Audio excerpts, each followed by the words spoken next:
You have driven 60 miles down a gravel road to get here. The last vehicle you passed was an hour behind you, and now the road just ends at the edge of a river, and there is a bridge, but you cannot drive across it. It was built for your feet.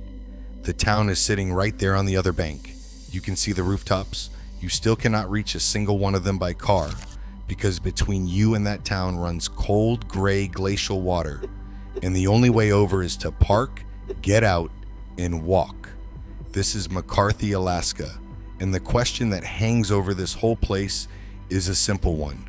How do a couple dozen people live out here on the far side of a river you cannot drive across, cut off from almost everything the rest of us take for granted?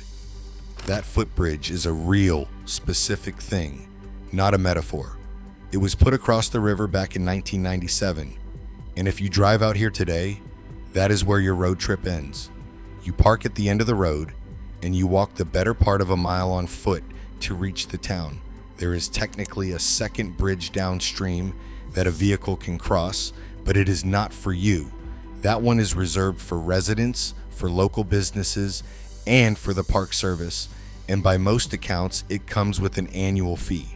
So for almost everyone who arrives at McCarthy, the rule is exactly as blunt as it sounds. You cannot drive across this bridge. You walk in. Let me widen the shot for a second, because the river is only the last barrier. That footbridge is the doorstep of Wrangell St. Elias National Park. And Wrangell St. Elias is almost too big to picture. At 13.2 million acres, it is the largest national park in the United States. The National Park Service describes it as Yellowstone, Yosemite, and Switzerland combined, all stacked into one piece of southern Alaska. McCarthy sits at the heart of it, so the town is not near the wilderness. The town is inside the wilderness, deep inside it, with the whole weight of that country pressing in on every side. Now hold that river in your head, because everything else follows from it. If you cannot drive across that gap, then think about what is to cross it. A winter's worth of food has to cross it. Fuel has to cross it. Building materials, medicine, mail, a sick neighbor at 2 a.m. in January. All of it has to make that last crossing, somehow on foot or by air, because the car stops at the water. That's the real story of McCarthy. Not that it is remote. Lots of places are remote. It is that being cut off here is not a feeling. It is a specific set of steps that every single resident runs personally to stay alive through the year. Miss one of those steps, and out here the mistake does not stay small for long. And by the end of this, we are going to walk that entire machine step by step, and you are going to see exactly how a handful of people pull it off. So how many people are we actually talking about? The numbers here are slippery, and that is part of the point. The census counted 42 residents in the year 2000, then 28 a decade later, then 107 in 2020. But those raw numbers hide the real rhythm of the place, because much of the summer population lives somewhere else entirely once the cold comes. By most accounts, the true year-round community is only around 30 people, and in summer the place swells close to tenfold as visitors and seasonal workers pour in. So the McCarthy you would find in July, busy and sunlit, is almost a different town from the McCarthy of deep winter, when the crowds are gone and only the committed remain. Keep that gap in mind, because almost everything that makes this place hard is a winter problem, and the people we really care about are the ones who are still here when the tourists have all gone home. So now we start walking the machine, and it begins with that gravel road. That road has a history most highways can only dream of. Back at the start of the 20th century, this valley did not have a road at all. It had a railroad. The Copper River and Northwestern Railway was punched through this country to haul copper out to the coast. And when the train stopped running, the rail bed did not just vanish. People turned it into the road you drive today. The McCarthy Road runs about 60 miles of gravel from the little town of Chitina to that river crossing, and it is laid right on top of the old railway grade, which means, even now, Drivers still occasionally find the remnants of the past missing, working their way up through the surface, the old railroad ties and the iron spikes that once held them, surfacing in the gravel under your tires. You're not driving on a modern highway. You're driving on the bones of an abandoned railroad, and the road remembers what it used to be. And it is a slow, deliberate road. This is not a place you hurry. 60 miles of gravel means hours, not minutes, watching for those old spikes that can flatten a tire in an instant, easing across narrow trestles with no cell signal and no shoulder and no gas station waiting at the far end. You do this drive knowing that if something breaks, help isn't close. So the journey in is itself the first filter. Long before you reach the river, the road has already asked you how serious you are. But here's the catch that changes everything. That road is only maintained by the Alaska Department of Transportation from the middle of May to the middle of September. 4 months. For the other 8 months of the year, nobody is grading it. Nobody is plowing it. Nobody is patrolling it. So the road you took in summer isn't really a road you can count on in winter. It narrows in your mind first, and then in fact, until the reliable way in and out is not the ground at all. It is the sky. And if you have ever wondered how people actually survive in the places most of us will never reach, that is the entire reason this channel exists. So consider subscribing and come with us. Because now think about what all of this does to something as ordinary as groceries. There is no supermarket in McCarthy. There is no delivery truck that pulls up to your door. The little store in town carries some basics, but the residents will tell you plainly, bring your own supplies. So getting food is not a trip to the store. It is a supply run, and it's a serious one. You drive hours out to Glen Allen or all the way to Anchorage. You buy in bulk, you fill the vehicle, you drive the 60 miles of gravel back, and then at the river, you unload and you handcart your groceries across a footbridge on foot. Every gallon of milk, every sack of flour, every case of canned goods crosses that bridge in your own 2 hands. There is no forklift, there is no loading dock. There is you, a handcart, and a cold gray river. And you make that run knowing the little store back in town cannot bail you out because it was never meant to. It carries some basics, the things you forgot or ran out of, and that is all. It is a backstop, not a supermarket, and everyone here understands the difference in their bones. And that's the summer version, the easy version. Because in winter, when the road is no longer maintained, that whole supply chain leans on small bush planes flying into the local airstrip. Your groceries become AIR freight. And air freight has a weight limit and a weather limit and a cost. So you cannot just order more when you run low. People here do not shop week to week. They think in seasons, they cash. They lay in a winter's worth of staples while the getting is good in the summer and the shoulder months, and they build the kind of pantry that can carry a household through months of being genuinely cut off. A mistake in that math is not an inconvenience out here. So the shelves in a McCarthy home in October are a plan, carefully built, months in advance. That is the first survival system. Food is not bought here. It is stockpiled, hauled, and defended against the calendar. Here's where it gets strange though, because this valley was not always this quiet. To understand the second system, power, you have to know why anyone built a town out here in the first place. And the answer is copper. In the year 1900, prospectors found copper in these mountains, and it was not just any copper. It was, by the accounts of the day, the richest concentration of copper ore in the world. A company town called Kennecott went up almost overnight to mine it, and over roughly the next 30 years, that operation pulled something like $200 million in ore out of the ground. A fortune a century ago hauled out on that very railroad all the way to the coast. And then, by 1938, the richest of the copper was gone, the operation shut down, and the whole town was simply abandoned, left to the weather. Quick aside, because this one trips up almost everyone. The mine and the company were spelled Kennecott with an E. The glacier and the river right next to them are spelled Kennecott with an I. Same sound, different letter, and the story goes it came down to a simple clerical mistake made long ago that just stuck. Two spellings side by side 100 years later, and nobody ever bothered to fix it. But sit with the irony of it. A century ago, this exact valley ran a full industrial operation.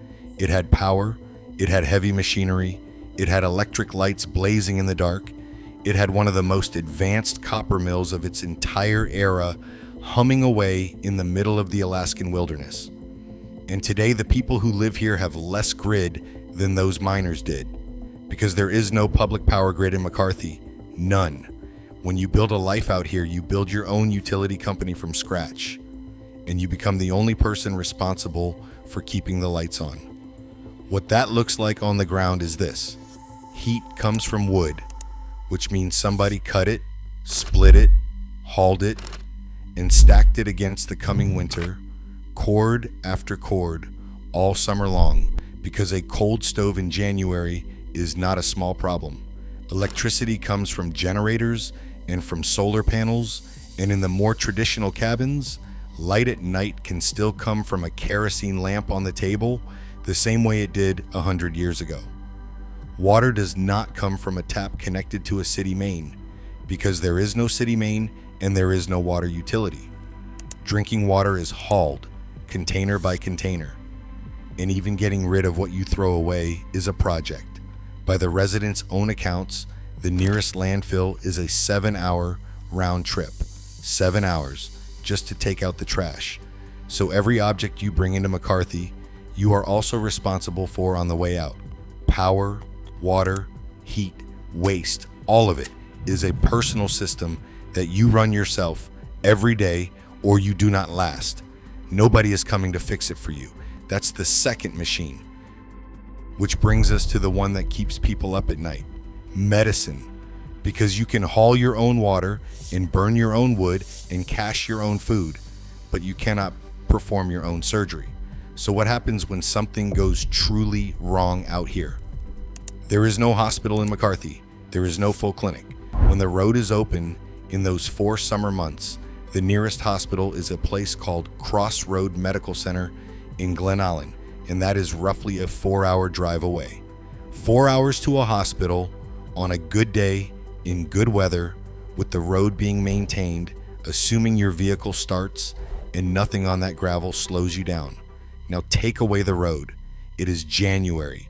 The Department of Transportation stopped maintaining that gravel months ago. Picture it for a moment. Imagine the nearest doctor is not a 4-hour drive. It is a plane ride away, in the dark, in a storm, and you are the one who needs them right now with a burst appendix or a bad fall or a heart that is doing something it should not. In that scenario, the drive does not exist as an option. Your only real lifeline is an aircraft, a medical evacuation flight that has to come to you. Regional medevac out here runs through operators like Life Med Alaska and Guardian Flight Alaska, and here is the hard part. There is no guarantee on any given night which one is available or how fast one can reach you, or whether the weather will even let them fly at all. Your emergency has to wait on a plane, and the plane has to wait on the sky. And the sky in interior Alaska in winter does not care about your emergency. And a medevac flight in Alaska is not just frightening, it is financially ruinous. A single flight can cost more than many people earn in a year. So the people out here plan for that too, the same cold, practical way they plan for everything else. By many accounts, residents buy into medevac memberships, a kind of insurance, precisely so that one terrible night does not also bankrupt the family for the next decade. Think about what that quietly tells you. Living here means budgeting in advance, in real dollars, for the odds that someday you will need a plane to save your life. That's not spectacle, that's planning. That is the third system. and it is the one that separates the people who romanticize this place from the people who actually live in it. Because the second group has already done the math, and there is a colder truth folded inside all of this. Everything out here bends toward the same single point of failure: the weather. The food comes in when the sky lets it. The plane reaches the sick neighbor when the sky lets it. The trooper gets off the ground when the sky lets it. In a city, weather is an inconvenience that makes your commute longer. In McCarthy, in winter, the weather is the gatekeeper in every lifeline you have, all at the same time. And it does not answer to anyone. So the people who thrive here are the ones who never lean too hard on the outside world arriving on schedule. Because out here, it might not arrive at all. You plan around the sky, or the sky ends up planning for you. I want to foreshadow something here because we are building toward the hardest system of all, and it is the one you would never think to ask about until the exact moment you need it. We have covered food and power and medicine, but there is one more gap out here, and it is quieter than the others, and in some ways it is the deepest of them all. Hold that thought. First, though, consider who is even in charge of this place, because that turns out to be a genuinely difficult question to answer. McCarthy sits in what Alaska calls the Copper River Census Area, and it lies in the unorganized borough. Now, for most of us, a borough or a county is just an invisible line on a map, a name on a form. But the phrase unorganized borough means something very specific and very real out here. It means there is no local borough government. There is no town council in the way you would picture one, no mayor's office, no municipal machine, no local government layer sitting between the residents and the vast wilderness around them. The organized, staffed, everyday government that most Americans never even think about simply is not present here. And if you like going to the genuinely hard-to-reach corners of this country and understanding how they actually work from the inside, that is exactly what we do here. So subscribe and stick with us, because this last piece is the one that surprised me most. There is no local police force in McCarthy. Let that sit for a second. When something goes wrong, when there is a threat, a crime, an emergency that needs a badge and not a bandage, there is no officer in town to call. Law enforcement out here means the Alaska State Troopers, and the nearest troopers are based back in Glen Allen. In an emergency, they respond the same way the doctors do, by AIR. So the response is not measured in minutes the way it is in a city where you dial 3 numbers and a car is at your door. It's measured in flight time and in whether a plane can get off the ground at all. Between that call and that help, there is a window, and in that window, the community is on its own. The community learned exactly what that gap meant in 1983. I'm going to tell this plainly and briefly because it matters and because the people involved deserve that restraint. In the spring of that year, a man named Lewis Hastings moved through the tiny winter community and killed 6 of what was then only about 22 residents. And when it happened, there was no local police to respond, because there never had been. The state troopers had to come in by air from Glen Allen across all that distance.